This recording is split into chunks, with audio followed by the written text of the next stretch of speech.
Another big week for VR, with a mod that converts 90% of Unreal Engine 4 and 5 games to VR coming later this year, an alternative experimental feature that turns your Quest into the half-dive, and finally, confirmation that Valve will be releasing a new VR headset.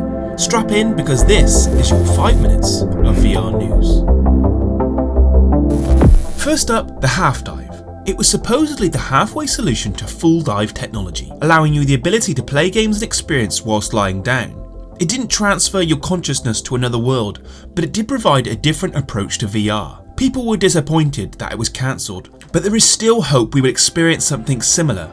And well, it's here with the Quest. The public test channel to update V53 was just released, and it's finally enabling lying down mode. So if you'd like to lie in bed and watch a film, this will soon be possible via their experimental features. But now onto something big, and quite literally game changing. Unless you've been living under a rock, there is a game going around called Unrecord, a super realistic shooting game.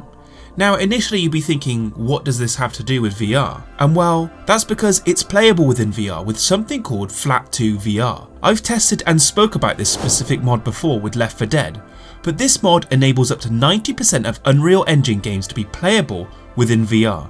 And from what I've experienced, this isn't just head movements, but guns and hands as well. Games like Unrecord will be perfect for VR, and hopefully the bodycam style won't be too disorientating. The mod should see a full release later this year, and I highly recommend you check it out because playing more refined games in VR is definitely something worth experiencing.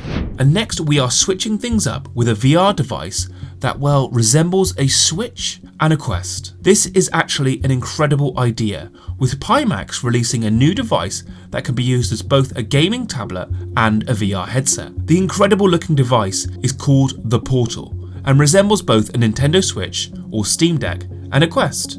It has inside-out tracking, a 4K QLED screen and 144Hz refresh rate. It also has 100 degrees field of view with Wi-Fi 6.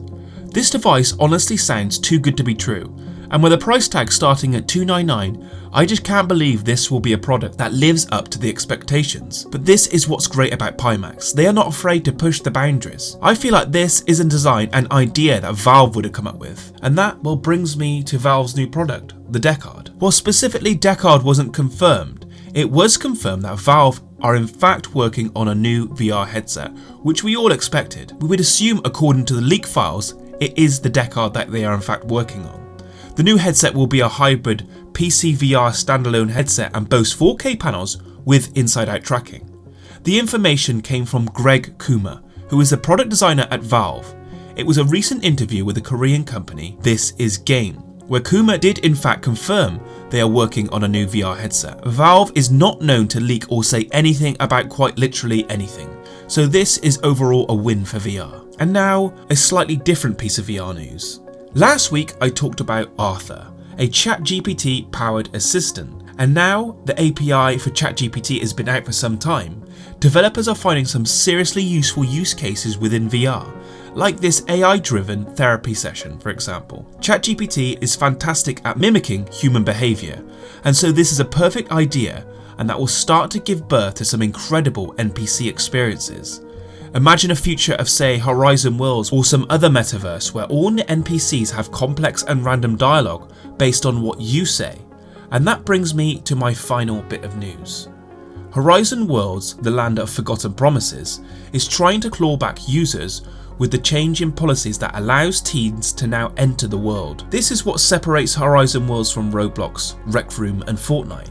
The player base of these types of games are kids. And if Meta wants a big expansive universe of players, they have to start with the generation that actually cares most about these types of experiences. And that's, well, kids. And if you didn't already know, Horizon Worlds will be coming to more platforms like mobile devices and consoles soon, so it looks like they really are trying to step up their game to compensate for the lack of interest in their metaverse. Horizon Worlds, I must admit, does have potential, and adding a younger audience and different type of non-VR players will definitely help it grow.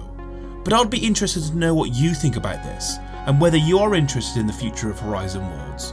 Let me know down in the comment section below.